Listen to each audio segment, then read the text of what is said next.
अस्सलाम वालेकुम, आप सबका खैर मकदम है। आप देख रहे हैं प्रोग्राम स्पेशल रिपोर्ट में। आपका मेज़बान मीर हिलाल हाजुरी आपकी खिदमत में हाजिर। और स्पेशल रिपोर्ट में सबसे पहले आज बात करते हैं डिलिमिटेशन यानी हदबंदी कमीशन के वादी कश्मीर और उसके साथ साथ जम्मू कश्मीर के दौरे के हवाले से। 4 रोज़ा दौरा था, आज कंक्लूड हुआ और इसके कंक्लूजन पर आज जम्मू के अंदर एक प्रेस कॉन्फ्रेंस भी हुई। और प्रेस कॉन्फ्रेंस में सुशील चंद्रा जो कि chief election commissioner of India भी थे, वो आज इस प्रेस कॉन्फ्रेंस में मौजूद थे, जो कि डिलिमिटेशन कमीशन का हिस्सा भी हैं, मेंबर भी हैं। और आज उन्होंने वहां पर इस प्रेस कॉन्फ्रेंस के दौरान इस दौरे के हवाले से कहा कि 290 ग्रुप्स ने आज तक उनके साथ इन 4 दिन के दौरान मुलाकात की है। यानी इन ग्रुप्स में सियासी, समाजी और एनजीओज के साथ साथ वकला बिरादरी के लोग भी मौजूद थे, जिन्होंने उनके साथ मुलाकात की, अपनी तजावीज़ रखे और जो खदशात थे उसका भी इजहार किया। न सिर्फ इतना बल्कि उनका मानना है कि जम्मू कश्मीर के अंदर सेंसस या डिलिमिटेशन कराना एक कॉम्प्लेक्स इशू है, एक बड़ा इशू है, लेकिन साथ ही साथ ये भी एश्योरेंस दी है कि इस पर जो पूरा एक्सरसाइज होगा वो मुकम्मल तौर पर ट्रांसपेरेंट होगा, शफाफियत होगी। इतना ही नहीं बल्कि उन्होंने कहा कि जो कोई भी रिपोर्ट वो तैयार करेंगे उसको फाइनल करने से पहले पब्लिक डोमेन में डाला जाएगा, ताकि जो पब्लिक की ऑब्जेक्शंस होंगी उसके साथ साथ जो डिबेट होगा, उस डिबेट और ऑब्जेक्शंस के बाद ही जब उन्हें हल किया जाएगा उसके बाद ही फाइनल डॉक्यूमेंट जो है वो तैयार किया जाएगा। और ख़ास तौर पर आज इस प्रेस कॉन्फ्रेंस के दौरान उन्होंने ये भी कहा कि इस डिलिमिटेशन प्रोसेस में जो आईन और कानून के साथ साथ जो ज़वाबित है उसका ख़ास ख्याल रखा जाएगा और बेशतर हिस्सा इसका आबादी पर तरजीह होगा। यानी आबादी के हिसाब किताब से ही डिलिमिटेशन कमीशन जो नए सेगमेंट्स होंगे या पुराने सेगमेंट्स में जो कुछ तब्दीली होगी वो अंजाम देंगे। लेकिन साथ ही साथ उन्होंने कहा कि जियोग्राफी और टोपोग्राफी के साथ साथ कम्युनिकेशन जो है, रवाबित जो है, रोड जो है, उसका भी काफ़ी अहमियत का हामिल होगा और उस पर भी अहम पेशरफ्त होगी। तो ये चीज़ें डिलिमिटेशन कमीशन के ज़ेर नज़र है, तो उस पर फिर बात होगी। डिलिमिटेशन कमीशन ने आज इस प्रेस कॉन्फ्रेंस में मजीद क्या कहा, आइए आपकी नज़र करते हैं। जो जम्मू एंड कश्मीर का जो डिलिमिटेशन पिछला वाला हुआ है 95 में हुआ है, वो किस सेंसस पे हुआ है? वो 1981 सेंसस पे हुआ है, जबकि पूरे मुल्क में जो डिलिमिटेशन हुआ है वो 2001 सेंसस का आधार पर हुआ है। यानी कि जम्मू एंड कश्मीर का जो डिलिमिटेशन है वो सन 81 के आधार पर हुआ है, जिसको कि कितने साल हो चुके हैं? 41 साल हो चुके। 2020 में जब कमीशन सेटअप किया गया, then the last census which is available is 2011 census. So as per this act, the latest census which is available, and the census will have to be completed by that, and that is the mandate of delimitation. And as the chairperson has also assured in the position that it will be absolutely transparent process, and because of which we are here to know the views of all stakeholders, and that is why we have gone, to Srinagar, to Kishtwar, to Jammu, and the persons have given so many the representations. We have had 290 groups comprising of something from more than 188 persons. So we have got a cut out that ask for that, and it has to be executed as a देखिए, जो लोगों को जो एक साल का extension दिया गया था कमीशन को because of COVID and other things, and March is the last date for us. We will try our level best to complete in the given time with us, because we have to take opinion and the concerns of all stakeholders, and that's why we are giving time also to consider those. And as soon as it is finalized and with the associate members' comments also, then it will be put into public domain, and the commission will try its level best to complete this exercise within the time frame given to us. चलिए नाज़रीन, आपने देखा और जम्मू के अंदर ये press conference थी, क्योंकि ये दौरा उन्होंने कश्मीर का किया। कश्मीर के अंदर श्रीनगर और पहलगाम गए और उसके बाद जम्मू के अंदर किश्तवाड़ भी गए और फिर आज प्रेस कॉन्फ्रेंस दी है। लेकिन इस प्रेस कॉन्फ्रेंस के कंक्लूजन के बाद मुख्तलिफ सियासी लीडरान या जो सियासी नुक्ता नज़र रखते हैं उन लीडरान के साथ हमने बात की। उन्होंने इस पर अपने अपने राय जो है वो जाहिर की है। मोहम्मद मुजफ्फर शाह या कांग्रेस की जानिब से सुरेंद्र सिंह चन्नी और मोहम्मद रफ़ी मीर या रफ़ी अहमद मीर के नाम से भी उन्हें ज़्यादातर जाना जाता है, अपनी पार्टी से इनका ताल्लुक़ है। उन्होंने इस पर क्या कहा, आइए आपकी नज़र करते हैं। यहाँ की सेंसस जो हुई है 2011 में वो आधार है इस सीटों के बढ़ाने का और बंटवारे का, तो उस हिसाब से डेमोग्राफिक चेंज या रीजन वाइज कोई सवाल ही पैदा नहीं होता है। लेकिन ये खदशा जो आपने जाहिर किया ये बात हमने कमीशन के सामने रखी कि लोगों के जहनों में खदशा है कि शायद कमीशन का ऐसा फैसला हो जिससे यहाँ डेमोग्राफिक चेंज हो, या ये कि कहीं सीटें ज़्यादा दी जाएंगी, कम दी जाएंगी, कई कंसिडरेशंस पर। लेकिन कमीशन ने जो हमें आश्वासन दिया, उन्हें कहा ऐसी कोई बात नहीं है, हम एक फेयरली और अच्छे तरीके से करेंगे। क्योंकि हमारा ये भी मानना है और हमने कहा भी ये, हमने कहा अगर ये स्टेप साफ सुथरे तरीके से किया जाएगा, ये कानून के मुताबिक, आइन के मुताबिक, ट्रांसपेरेंट तरीके से, तो ये हम समझेंगे एक कॉन्फिडेंस बिल्डिंग मेजर होगा लोगों के साथ। तो इस तरीके से हम उम्मीद भी करते हैं और हमने ये बात वहाँ पर रखी भी है कि जिस वक्त वो खाका बनाएंगे कि उन्होंने क्या बनाया, उनको पब्लिक डोमेन में डालना है। वहाँ पर हम लोग, वैसे पॉलिटिकल पार्टी के आप लोग, प्रेस वाले, जो भी आम लोग हों, वो भी इसको ऑब्जेक्ट कर सकते हैं कि कहीं पर सही हुआ, कहीं पर गलत हुआ, ताकि ट्रांसपेरेंट तरीके में ये हो जाए। मुल्क के होम मिनिस्टर ने यह कहा कि हम लोगों को यहाँ पे सीटें बढ़ानी है। तो अब सीटें बढ़ाने का जहाँ तक ताल्लुक, हम ये कहते हैं कि जहाँ आप ट्राइबल्स को दे रहे हो, जहाँ पे आप क्या नाम है इसका, एससीज को रिजर्व कर रहे हो, और उसके साथ साथ जो माइनॉरिटीज़ हैं जम्मू कश्मीर के अंदर, वो किसी भी माइनॉरिटी फिरके से ताल्लुक़ रखने वाले हों, उनको आप लोगों का उनको भी सोचना चाहिए कि क्या उनकी जो सीट है वो कल असेंबली इलेक्शंस होते हैं, विधानसभा के अंदर वो जीत के आ सकते हैं, उनका वोट बैंक जो है वो कितना वोट लेके जीतने को आने वाला है, तो उसको उस पर भी नजरसानी होनी चाहिए। ये सिख कम्युनिटीज़ ने भी इसमें डिमांड की है, और कांग्रेस ने पहले से ही, मैंने स्वयं खुद स्टेटमेंट दिया था कि माइनॉरिटीज़ जो है, माइनॉरिटीज़ को इस डिलिमिटेशन कमीशन में कंसीडर करना चाहिए, और सीट जो है माइनॉरिटीज़ के लिए भी रिजर्व, चाहे वो 1 हो चाहे 2 हो, वो इनको करनी चाहिए। ये जहाँ तक स्पेकुलेशंस की बात है, these are speculations are there in the market, public में स्पेकुलेशंस है, मीडिया में स्पेकुलेशंस है, और इन स्पेकुलेशंस की भी अच्छी खासी वजह है। क्योंकि हमारे साथ जो सानिया गुजरा 5 अगस्त 2019, वो तो उसको तो बुलाना शायद मुमकिन नहीं है, तो कुछ भी हो सकता है। और इसलिए अगर स्पेकुलेशंस हैं तो हैं, जी मुझे ये नहीं दिया गया, जी मुझे 5 सीटें दीजिए, कोई कहता है मेरा जी ये शेड्यूल कास्ट बनता है, मुझे यहाँ 4 सीटें दे दीजिए। तो अगर हमको इसी तरह बांट करना, मगर हर किसी, एक बात यह है, डिलिमिटेशन कमीशन का मतलब है कि every sect of your society has to be accounted for, taken care of. पर आप ये मत भूलिए that Jammu Kashmir is a Muslim dominated state of this country. Demographic change cannot be done through delimitation, God forbid, no. ये अगर एक speculation है, this is a very correct speculation, और अल्लाह करे कि ये स्पेकुलेशंस गलत हो। चलिए, मुजफ्फर शाह साहब कहते थे कि स्पेकुलेशंस हैं, खदशात हैं। रफ़ी अहमद मीर का भी इसी तरह का इजहार था। पब्लिक के अंदर भी इस तरह के खदशात पाए जा रहे हैं, लेकिन डिलिमिटेशन कमीशन का साफ कहना है कि खदशात के लिए जगह नहीं है, क्योंकि जो भी खदशात होंगे, जब वो रिपोर्ट बनाएंगे, उस रिपोर्ट को पब्लिक डोमेन में डाला जाएगा, और वहाँ पर जो ऑब्जेक्शंस होंगे उनको भी क्लियर करने की कोशिश की हो जाएगी। यानी पूरा ट्रांसपेरेंट, पूरा जो है वो मरहला होगा। सईद तजमुल इस वक्त हमारे साथ है, और तजमुल, आपसे जानना चाहेंगे कि एक तरफ डिलिमिटेशन कमीशन जो है वो बाज़ाब्ता तौर पर ये एश्योरेंस दे रहा है हर किसी को, हर फर्द को, और उन लोगों को भी जो उनसे मिले हैं, चाहे सियासी हो, समाजी हो, वकला बरादरी हो, NGOs हो, हर किसी को ये एश्योरेंस मिली है कि ट्रांसपेरेंट मैनर में ये जो डिलिमिटेशन है जम्मू कश्मीर के अंदर कराई जाएगी। लेकिन उसके बावजूद हम देख रहे हैं कि सियासी ग्रोहों के अंदर, सियासी ग्रुपों के अंदर, सियासी पार्टीज़ के अंदर, पब्लिक के अंदर खदशात लगातार जारी है। क्या कहना चाहेंगे?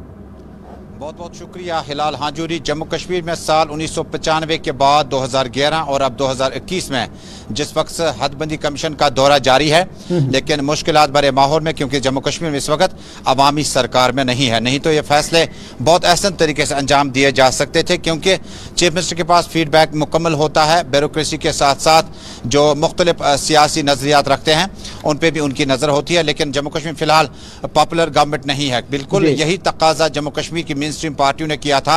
उनका पहला पॉइंट था कि 2021 में सेंसस क्यों, 2026 में क्यों नहीं हो रही है, जबकि अपनी मियाद और अपना टाइम जो है वो 2026 है। ये तो पहला खदशा था। दूसरा खदशा ये था कि भारतीय जनता पार्टी ने अपने पत्ते बिल्कुल खोल दिए, क्योंकि मरकज में उनकी हुकूमत है और जम्मू कश्मीर में यूटी एडमिनिस्ट्रेशन है, जिसके बाद उन्होंने कहा कि 2011 की सेंसस को खाते में नहीं लाया जाएगा, बल्कि जो आबादी का तनासुब है, जोग्राफियाई तनासुब है और पीओके के साथ जो सीटों का मामला है उसको लेकर भी वो बातचीत करेंगे। और भारतीय जनता पार्टी ने अपना स्टैंड बिल्कुल क्लियर किया। लेकिन पीपल्स डेमोक्रेटिक पार्टी ने अपना तहरीरी तौर पर खत इरसाल किया जनरल सेक्रेटरी के नाम से।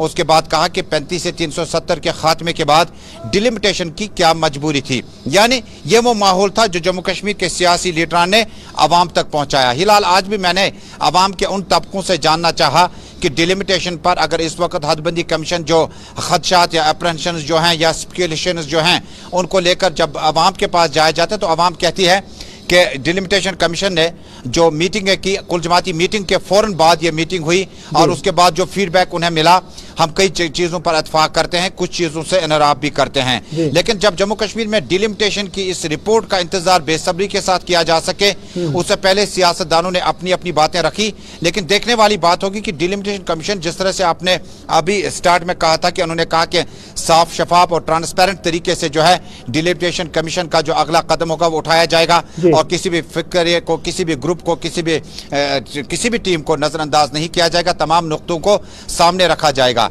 लेकिन तजुमुल एश्योरेंस तो उनकी है, लेकिन 2024 के बदले 21 में कराना, क्या यही एक खदशा जाहिर कर रहा है जो लोगों के अंदर भी पाया जा रहा है, या कि कुछ और भी है? क्योंकि माना जा रहा है कि कहीं इन्फ्लुएंस का जो है यहाँ पर मुजाहरा ना हो जाए।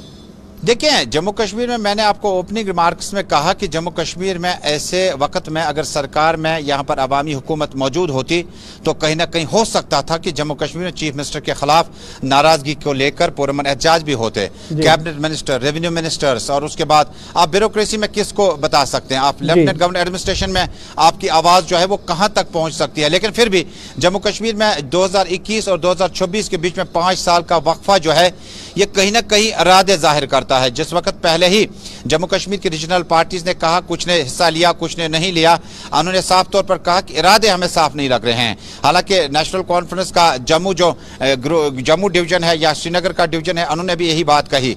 लेकिन 2011 की सेंसस के हिसाब से अगर आप मरदमशुमारी के हिसाब से आगे बढ़ते हैं तो मुझे लगता है कि ज्यादा वहां परेशानी नहीं होती। लेकिन अगर आप उसके आगे बढ़ते हैं तो उसके लिए कहीं ना कहीं परेशानी है, क्योंकि न सिर्फ कई तबके हैं, हमारे पंडित महाजरीन हैं, उसके बाद मुजफ्फराबाद में जो सीट है उनके लिए रिजर्व रखी गई हैं। उसके बाद सबसे बड़ा और अहम तबका जो है जम्मू कश्मीर में शेड्यूल कास्ट का ट्राइबल है, शेड्यूल ट्राइब लोग हैं। और उसके बाद बड़े तबके जो कहते थे कि उनकी नाराजगी को दूर करने के लिए उन्हें अलहदा कोटा दिया जाएगा। इसी तरह से जम्मू के कहीं ना कहीं अंदरवाल इलाके, रामबन, बानीहाल, श्रीनगर के कई इलाके, बांडीपोरा के इलाके, कई इलाके ऐसे हैं जहां पर हदबंदी जो है होनी तकरीबन तय थी 2024 में, लेकिन कबल अज़ वक्त कराने पर सियासतदानों को बहुत ज्यादा परेशानी भी है। तजुमुल, बहुत बहुत शुक्रिया। चूंकि आज की इस प्रेस कॉन्फ्रेंस के दौरान ये भी इंदिया मिला है कि शेड्यूल कास्ट या शेड्यूल ट्राइब के लिए रिजर्वेशन जो है उसका इंदिया दिया गया, अगर खुलकर नहीं कहा गया लेकिन इंदिया जरूर दिया गया। लेकिन अब सबकी नजरें डिलिमिटेशन कमीशन पर है, अब उनकी क्रेडिबिलिटी भी कहीं ना कहीं दांव पर। एक बड़ा चैलेंज उनके लिए भी हो सकता है, क्योंकि एक तरफ लोग और खासतौर पर सियासी जमातों तक भी जितने भी बड़े लीडरान हैं वो बेबसी जो जाहिर कर रहे हैं डिलिमिटेशन कमीशन या सरकार के सामने, क्योंकि उनका ये मुतालबा मिन जुमला रहा है कि ये साल 2024 में ही जम्मू कश्मीर के अंदर डिलिमिटेशन होना चाहिए था। लेकिन सरकार इस चीज़ पर बजिद रही है, और जब रीऑर्गेनाइजेशन एक्ट को मुतारिफ किया गया था पार्लियामेंट के अंदर तो उसी वक्त ये भी कहा गया था कि जम्मू कश्मीर के अंदर 7 सीटें बढ़ा दी जाएंगी। तो फिलहाल बढ़ते हैं अगली खबर की ओर, और अगली खबर हम कुलगाम के रेडवनी इलाके की करते हैं, जहां दौरान शब एनकाउंटर शुरू हो गया था। लेकिन आज सुबह जब एनकाउंटर खत्म हुआ तो मालूम चला कि यहां पर जो मौजूद मिलिटेंट थे वो फरार हो गए। हालांकि फोर्सेस, जिसमें फौज और उसके साथ साथ जम्मू कश्मीर पुलिस की एसओजी विंग, सीआरपीएफ ज्वाइंटली यहां पर ऑपरेशन चला गया था। लेकिन ऑपरेशन कंक्लूजन के बाद जो कंसर्न एसएसपी है उनका मानना है कि शायद पहले ही मराहिल में जब यहाँ पर एनकाउंटर शुरू हुआ तो उसके बाद ही यहाँ पर अंधेरी का फ़ायदा उठाकर मिलिटेंट फरार हो गए हैं, और यही वजह है कि यहाँ पर फौज को कोई कामयाबी हासिल नहीं हुई है। लेकिन पूरे इलाके में इंटरनेट की सहूलियात भी मुअत्तल रखी गई थी। लेकिन रात के दौरान जब 12:15 या 12:30 बजे के आसपास इस इलाके को मुहासरे में लिया गया था, तब जब फौज और पुलिस को इतला थी कि यहाँ पर कुछ मिलिटेंटों की मौजूदगी है।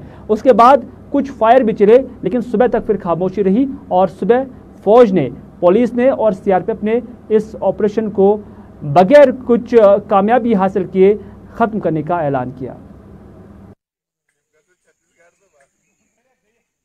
शबाना मासरे के दौरान कुलगाम के रेडमनी इलाके में फोर्सेस और मिलिटेंटों के दरमियान झड़प शुरू हुई। काफी देर गोलियों का तबादला जारी रहा, जो कुछ देर बाद थम गया। मिलिटेंट्स किसी तरह अंधेरे का फायदा उठाने में हुए कामयाब। फोर्सेस ने मासरे को मजीद तवील कर दिया, मगर जिसका कोई फायदा न हुआ। गुलिस्तान न्यूज के लिए कुलगाम से मैं। चलिए, बट हमीद कुलगाम से हमें अपडेट दे रहे थे, लेकिन अगरचे कुलगाम के अंदर फोर्सेस को कुछ हाथ नहीं लगा, लेकिन बांडीपुरा के अंदर एक मिलिटेंट को गिरफ्तार करने का दावा करते हुए पुलिस तर्जुमान ने इससे बड़ी कामयाबी करार दिया है। दरअसल यहाँ गुंड जहांगीर इलाके में जब फोर्सेस को यानी फौज को और उसके साथ साथ पुलिस को भी इत्तला थी कि यहाँ पर मिलिटेंट्स की आवाजाही है, और उसके बाद उन्होंने गुंड जहांगीर बांडीपुरा में नाका लगाया और नाके के दौरान उन्होंने एक मुश्तबह शख्स को हिरासत में लिया और बाद में पता चला कि वो एक मिलिटेंट है और उनके कब्जे से कुछ असलाह भी बरामद किया जा चुका है। फौज का मानना है कि मज़कूरा जो नौजवान है उनका ताल्लुक हाजन इलाके से हैं और वह काफ़ी वक्त से हाजन इलाके में उन्हें यह भी दिया गया था टारगेट और टास्क कि वो यहाँ पर मिलिटेंट सरगर्मियाँ जारी रखें। चलिए बात करते हैं पट्टन की, क्योंकि पट्टन के अंदर दो चश्मे थे, एक तो सिख नाग और दूसरे का नाम मुस्लिम नाग था और ये काफ़ी मशहूर और मारूफ हैं और ये भाईचारे की सिंबल भी करार दी जाती थी। लेकिन इस पट्टन के इस चश्मे में माना जा रहा है कि इसकी डेवलपमेंट नहीं हो रही है और सरकार ने या एडमिनिस्ट्रेशन ने उसे पसपुश डाला हुआ है और इसकी देखरेख भी नहीं की जा रही है। मुतलका म्यूनसिपल कमेटी है वो भी इस तरफ कोई ध्यान नहीं दे रही है।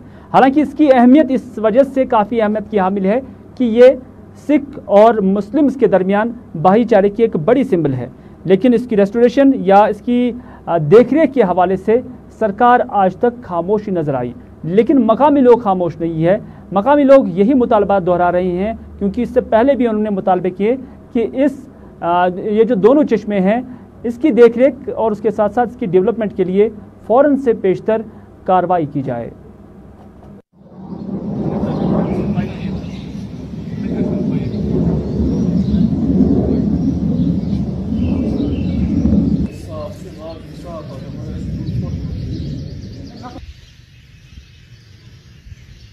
दलील पास कर हर कोई कॉल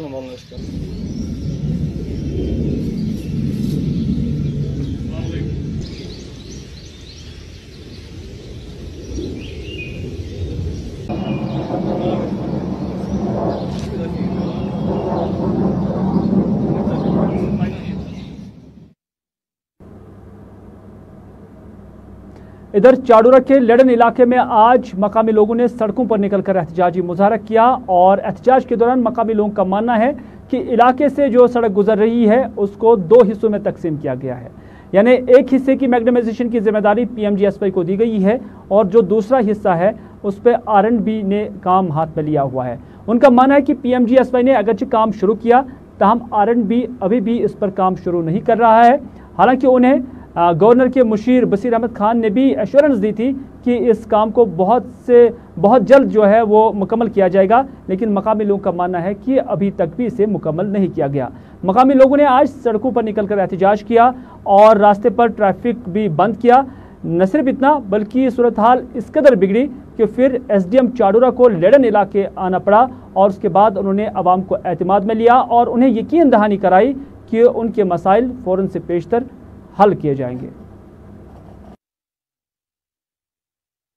बहुत रोजान लेडन रोजान यह 4 पे 17-18 किलोमीटर दूर सड़क गम क्लियर यह तुम मानतो 20-22 वरी बोट गम 22 वरियो पे वुनिक ताम मैगडम गसान कहीं वन कोर 6 जुलाई प्रोग्राम 6 जुलाई गए यव नज़ीर अहमद यूतु पे लिखित गई पे एडवाइजर सोबस सिविल सेक्रेटरी श्रीनगर तम पे गए तौर जलसू गई तमाम ना पब्लिक गो ये तौर गई तिमन वोन तिमो कोर तमी सात चीफ इंजीनियरस दोप कोर इन फोन तुह नीर तम वोन मे करो यह क्लियर यमो वोन अगर वो 2 दह 3 दह गए वनकस गई 6 दह या 7 दह तो रात बे गए नफर 3 4 8 गई 4 रात 4 गम एग्जानस वोन गया सन सड़क गया क्लियर कि ना तो आवा फोन तुम दोपन हमारे पास कोई इन्फॉर्मेशन नहीं है। तो उसने बोला था हमारे पास कोई इन्फॉर्मेशन नहीं है, जब तक हमें पास कोई इन्फॉर्मेशन मिलेगी तब हम उस रोड को क्लियर करेंगे। नमस वनस गाड़ी खसान गाड़ी गाड़ी रुकित ये मैगडम अस तक मैगडम कर आम सुबह खचम ये बंद अस शौक बंद थवन क्या कर जुलम क्या वन तुम रुको मगर अस कर मेहरबानी कर मैगडम सड़क अस ग मसला हल अस बार बार ग परेशान। यहाँ जो ये लडन विलेज है हमारा, ये चाड़ूरा के पेरिफेरल एरिया में आता है। ये सही बात है कि यहाँ पे जो 2-2.5 किलोमीटर का ट्रैक जो सतमनु से यहाँ की तरफ आता है उसमें बड़ी दिक्कत है, रोड बड़ी ख़राब है। तो चूंकि वो वाला पैच जो है ये आरएनबी के तहत आता है, ये 2-2.5 किलोमीटर का पैच जो है उनका आता है और इसके आगे पीएमजी वालों के पास आता है। मैं इनके पास आया हूँ और इनको मैंने एश्योरेंस दी है कि हम जो है इनकी बात जो है मुतलका हुकाम जो है आरएनबी चीफ इंजीनियर है एक्जिन है उनके साथ बात करेंगे। मुझे पहले बताया गया कुछ पैसा इसमें उन्होंने रखा हुआ है, लेकिन वो इतना नहीं है जिसमें इनका 2-2.5 किलोमीटर का मैगडम हो। इंशाल्लाह से यहाँ से जाकर इनकी बात जो है चीफ इंजीनियर आरएनबी हमारे डिप्टी कमिश्नर साहब से उनसे बात करके कोशिश करेंगे कि जो सड़क का ये जो इशू है ये यहाँ इनका हल हो जाए। ये था लडन चाड़ूरा के लोगों का एहतजाज। लेकिन इधर गोगजीगुंड गांधरबल के लोग भी इसी तरह सड़कों पर आए थे और उनका मानना है कि 5 साल कबल यहाँ जो सड़क का काम है वो पीएमजीएसवाई ने दरदस्त लिया है, लेकिन अभी तक भी नामुकम्मल है। इलाके के लोगों को काफ़ी परेशानी हो रही है, कॉलेज जाते हुए या स्कूल जाते हुए बच्चों को भी काफ़ी दिक्कतों का सामना है। न सिर्फ इतना, जब इलाके से कोई बीमार हो जाता है तो उन्हें भी बहुत दूर ले जाना पड़ता है और उसकी हालत रास्ते में बहुत ख़राब हो जाती है। ये मकामी लोगों का कहना है और उन्होंने मुतालबा किया है लेफ्टिनेंट गवर्नर इंतज़ामिया और डिस्ट्रिक्ट गांधरबल इंतज़ामिया से कि इस सड़क की तरफ तवज्जो दी जाए और जो बाकी मानदा काम है उसको मुकम्मल किया जाए। सड़क हज प्रॉब्लम ये अत 5 वोर प्लान गवर्नमेंटन थोमुत यह फुट रोड बनावन अत मकल 5 वरी तमो त्रो अत पतम लट नाल मख सो नाल मख बहुत बराबर थोत थ नबर नीर लायक क्या अंदर कन हेकान कुछ मज नबर नीर साइकिल वोल सड़क हेकान पक 5 वरी मकल वनकस गवर्नमेंट वन ठेकेदार वन है मेनसा ठेकेदार दपान मेनसा वो बराबरी मेनसा गवर्नमेंट अत मज हेल्प कर टोटल कहें सान हे क्या गो अस थ नबर नीर लायक तो कम कम गो अंदर कन हेक नबर बेमारदारी कह बकायत अखराजात यह थ इथे कन वजूहत क्या अगर इन पॉसिबल अत कर मेहरबानी कर गड फल थोद तुल प्रोनी तेल आए करो चंद तेल गवर्नमेंट यह ताकत करो तेल चंद गाँव वाल रोपये हता करो संभाल तेल तमी आय न बनो यह 50 फुट न 5 फुट। उधर पचगाम नाड़ काजीगुंड के मकामी लोगों ने भी इस तरह की शिकायत की है। उनका मानना है कि इलाके से जो सड़क जा रही है उसकी हालत काफ़ी खस्ता है, काफ़ी अबतर है, जिसकी वजह से मकामी लोग आज एहतजाज करने पर मजबूर हो गए। उनका मानना है कि कई बार उन्होंने मुतल्लिका हुकाम की नोटिस में भी ये मामला लाया, लेकिन आज तक भी इस मामले को हल नहीं किया गया। उन्होंने एक बार फिर मुतल्लिका हुकाम और लेफ्टिनेंट गवर्नर इंतज़ामिया से अपील की है कि इस सड़क की तरफ तवज्जो दी जाए और इस सड़क की मरम्मत की जाए ताकि मकामी आबादी को सहूलियत मैसर हो सके। कोंड रोड हमारा जो था वो कंप्लीट हो गया, पूरे कोंड में जो है मैगडम हो गया, हर जगह मैगडम और रोड अच्छा बन गया। और वाहिद एक रोड हमारा पचगाम टू पथरी जो रोड है हमारा और यहाँ से आगे ये बनना है, इसका अर्थवर्क भी है और यहाँ तक इसका जो है मैगडम है पूरा खत्म हो गया है। हम सरकार से और खास करके डिस्ट्रिक्ट एडमिनिस्ट्रेशन और पीएमजीएसवाई डिपार्टमेंट से मांग करते हैं कि इस रोड पे मैगडम जल्द अज जल्द किया जाए, क्योंकि हमारा ये बर्फानी इलाका है। यहाँ वालकिंग तो वासना जो रोड था वो मैगडमाइज हुआ है, लेकिन जो हमारे इलाके का रोड है पचगाम का रोड जो पचगाम से पचगाम पत्ती तक आता है कोई भी मैगडमाइजेशन नहीं हुई है। यहाँ हमें बहुत बड़ा मसला ज्यादा पड़ती है और यहाँ पे जो है गाड़ी ठीक से चल पा रही है। तो हमारी तरफ से एडमिनिस्ट्रेशन को ये मैसेज है कि वो जल्द से जल्द मैगडमाइजेशन का काम शुरू। इधर पहनो शोपियां के मकामी लोगों ने शिकायत की है कि उनके इलाके में पीने के साफ पानी की किल्लत है। उनका मानना है कि उन्होंने मुतल्लिका हुकाम और मुतल्लिका एक्जन की नोटिस में भी कई बार या कई मरतबा ये मामला लाया, लेकिन आज तक उनकी इस मुश्किल को दूर नहीं किया गया। मकामी लोग आज सड़कों पर निकल आए थे, मर्तुज़न निकल आए थे और उन्होंने मुतालबा किया कि उन्हें पीने की पानी की जो सहूलियत है वो मैसर की जाए ताकि मकामी लोगों को मज़ीद मुश्किलात से दो चार ना होना पड़े।